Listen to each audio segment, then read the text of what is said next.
ನಮಸ್ಕಾರ ಆತ್ಮೀಯ ನನ್ನ ಅತಿಥಿ ಉಪನ್ಯಾಸಕರು ಬಾಂಧವರೇ, ತಾವೆಲ್ಲರೂ ಕೂಡ ಇವತ್ತು ಬಜೆಟ್ನಲ್ಲಿ ನಮ್ಮ ವಿಷಯ ಕುರಿತು ಮಂಡನೆ ಆಗುತ್ತೆ ಅನ್ನೋಂತ ಮಾತನ್ನ ಬಹಳಷ್ಟು ಜನ ಕುತೂಹಲದಿಂದ ನೀವು ಕಾಯ್ತಾ ಇದ್ದೀರಿ.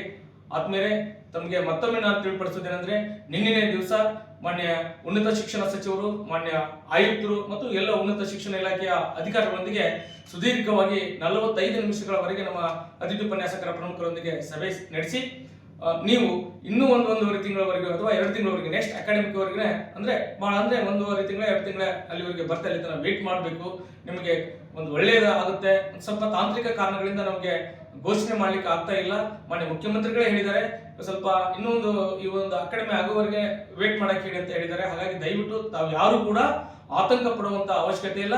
ಮತ್ತೆ ಮುಂದಿನ ವಾರ ನಮ್ಮನ್ನ ಪ್ರಮುಖರನ್ನ ಸಭೆಗೆ ಕರೆದಿದ್ದಾರೆ ಮಾನ್ಯ ಉನ್ನತ ಶಿಕ್ಷಣ ಸಚಿವರು. ಸ್ವತಃ ಉನ್ನತ ಶಿಕ್ಷಣ ಸಚಿವರೇ ಒಂದು ಹೇಳಿಕೆಯನ್ನು ಕೊಡ್ತಾರೆ. ತಾವ್ಯಾರು ಕೂಡ ಭಯ ಪಡುವಂತ ಅವಶ್ಯಕತೆ ಇಲ್ಲ. ಯಾಕಂದ್ರೆ ತಮಗೆಲ್ಲ ಗೊತ್ತಿದೆ, ಆದಷ್ಟು ಏನು ಈ ಸಮಸ್ಯೆಗಳ ಪರಿಹಾರ ಮಾಡಬೇಕಾದ್ರೆ ಕೆಲವೊಂದು ತಾಂತ್ರಿಕ ದೋಷಗಳು ಇರುವುದರಿಂದ ನಮಗೆ ಅದನ್ನು ಘೋಷಣೆ ಮಾಡ್ಲಿಕ್ಕೆ ಆಗ್ತಾ ಇಲ್ಲ. ಮುಂದಿನ ಕೂಡ ನಮಗೆ ಘೋಷಣೆ ಮಾಡಿದ್ರೆ ನಮ್ಗೆ ತೊಂದರೆ ಆಗ್ಬಾರ್ದು ಅನ್ನುವಂಥ ದೃಷ್ಟಿಕೋನದಿಂದ ಮಾನ್ಯ ಸಚಿವರು, ನಿನ್ನೆ ಆಯುಕ್ತರು ಬಹಳ ಸುದೀರ್ಘವಾಗಿ ನಮ್ಮ ಜೊತೆಗೆ 45 ನಿಮಿಷಗಳವರೆಗೆ ಚರ್ಚೆ ನಡೆಸಿದ್ದು, ತಾವೆಲ್ಲರೂ ಕೂಡ ಬಹಳ ಕುತೂಹಲದಿಂದಿರಿ ಮತ್ತು ಬಹಳ ಕಷ್ಟದಲ್ಲಿದ್ದೀರಿ ಅಂತ ನಾನು ಕೂಡ ನಿಮ್ಮ ಕಷ್ಟಗಳನ್ನ ಅವರ ಜೊತೆಗೆ ನಾನು ಮನವರಿಕೆ ಮಾಡಿದ್ದೇನೆ. ಜೊತೆಗೆ ನಾವು ಹೋರಾಟದ್ದು ಕೂಡ ನಾನು ಒಂದು ಪತ್ರಿಕಾಗೋಷ್ಠಿ ನಡೆಸಿದ ಸಂದರ್ಭದಲ್ಲಿ ಅವರು ಕೂಡ ಮನವಿಯನ್ನು ಮಾಡ್ಕೊಂಡಿದ್ದಾರೆ.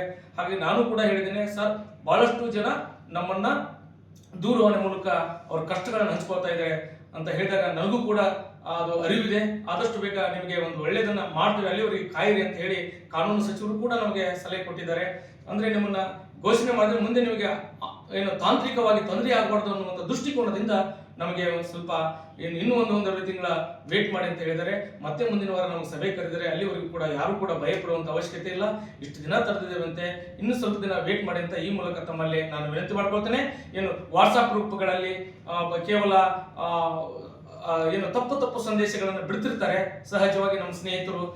ಯಾಕಂದ್ರೆ ಅವ್ರಿಗೆ ಒಂದೊಂದು ಸಂದೇಶ ಕಳಿಸುವಾಗ ಒಂದೊಂದು ಕಡೆ ಖುಷಿಯನ್ನು ಪಡ್ತಕ್ಕಂಥ ಕೆಲಸ ಇರ್ತದೆ, ಕೆಲವೊಂದು ಗೊಂದಲಕ್ಕೆ ಮಾಡ್ತಕ್ಕಂಥ ಸಂದೇಶಗಳು ಕಳಿಸ್ತಿರ್ತಾರೆ.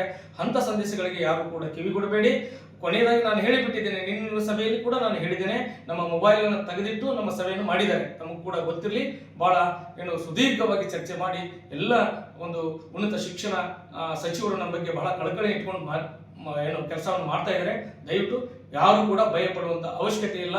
ಮತ್ತೆ ಮುಂದಿನ ವಾರ ಅಂದ್ರೆ ಇನ್ನೊಂದು 3-4 ದಿನದಲ್ಲಿ ನಮ್ಮನ್ನ ಸಭೆಯನ್ನು ಕರೀತಾ ಇದ್ದಾರೆ. ಆ ಸಭೆಯಲ್ಲಿ ಅವ್ರ ಕಡೆಯಿಂದನೇ ಒಂದು ಸಂದೇಶ ಕಳಿಸ್ಬಿಡಿ ಸರ್, ಅಂದ್ರೆ ಎಲ್ಲರೂ ಕೂಡ ಒಂದು ಸಮಾಧಾನ ಇರ್ತಾರೆ ಅಂತ ಹೇಳಿದ್ದೇವೆ. ಆ ನಿಟ್ಟಿನಲ್ಲಿ ನೆಕ್ಸ್ಟ್ ಅಕಾಡೆಮಿಕ್ಗೆ ಅಂದ್ರೆ ಇನ್ನು 1-1.5-2 ತಿಂಗಳಿಗೆ ನಮ್ಗೆ ಒಂದು ಒಳ್ಳೆಯದನ್ನ ಆಗ್ತದೆ ಅನ್ನುವಂತ ಮಾತನ್ನು ಈ ಮೂಲಕ ತಮಗೆ ತಿಳಿಪಡಿಸ್ತಾ, ತಾವ್ ಯಾರು ಕೂಡ ಗೊಂದಲಕ್ಕೀಡಾಗಬೇಡಿ, ಧೈರ್ಯವಾಗಿರಿ ಅಂತ ಈ ಮೂಲಕ ನಾನು ಮತ್ತೊಮ್ಮೆ ತಮ್ಮಲ್ಲಿ ಮನವಿ ಮಾಡಿಕೊಂಡು, ಒಂದು ವೇಳೆ ಆ ಅಕಾಡೆಮಿಕ್ ಕೂಡ ಆಗದೆ ಇದ್ರೆ ನಾನು ಈಗಾಗಲೇ ಹೇಳಿದಾಗೆ ಸಿದ್ಧಗಂಗಾ ಶ್ರೀ ಮಠದಿಂದ ಪಾದಯಾತ್ರೆಗೆ ಸಿದ್ಧರಾಗ್ತೇವೆ ಅನ್ನುವಂಥ ಮಾತನ್ನು ಕೂಡ ನಿನ್ನೆ ಸಭೆಯಲ್ಲಿ ಕೂಡ ಇದು ಚರ್ಚೆ ಆಗಿದೆ.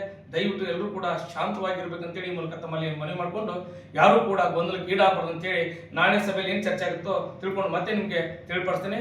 ಒಟ್ಟಾರೆಯಾಗಿ ಒಂದು ಸತ್ಯ, ಒಂದು ನಮ್ಮ ಅದು ಕ್ವಾಲಿಫೈಡ್ ಇರಲಿ ನಾನ್ ಕ್ವಾಲಿಫೈಡ್ ಇರಲಿ ಎಲ್ರಿಗೊಂದು ಒಳ್ಳೇದಾಗೇ ಆಗುತ್ತೆ ಅನ್ನುವಂಥ ಒಂದು ಖಂಡಿತ 100ಕ್ಕೆ 100ರಷ್ಟು ನಮಗೆ ನಮ್ಮ ಜೊತೆಗೆ ಬಂದಂತ ಅನೇಕ ಸ್ನೇಹಿತರು ಕೂಡ ಇದ್ದಾರೆ, ಅವರ ಮಾತುಗಳನ್ನು ಕೇಳಿದ್ದಾರೆ. ಹಾಗಾಗಿ ದಯವಿಟ್ಟು ಯಾರು ಕೂಡ ಭಯ ಪಡುವಂತ ಅವಶ್ಯಕತೆ ಇಲ್ಲ ಅಂತ ಈ ಮೂಲಕ ಮತ್ತೊಮ್ಮೆ ತಮಗೆ ತಿಳಿಪಡಿಸ್ತಾ ನನ್ನ ಮಾತು ಮುಗಿಸ್ತೇನೆ. ಜೈ ಭುವನೇಶ್ವರಿ.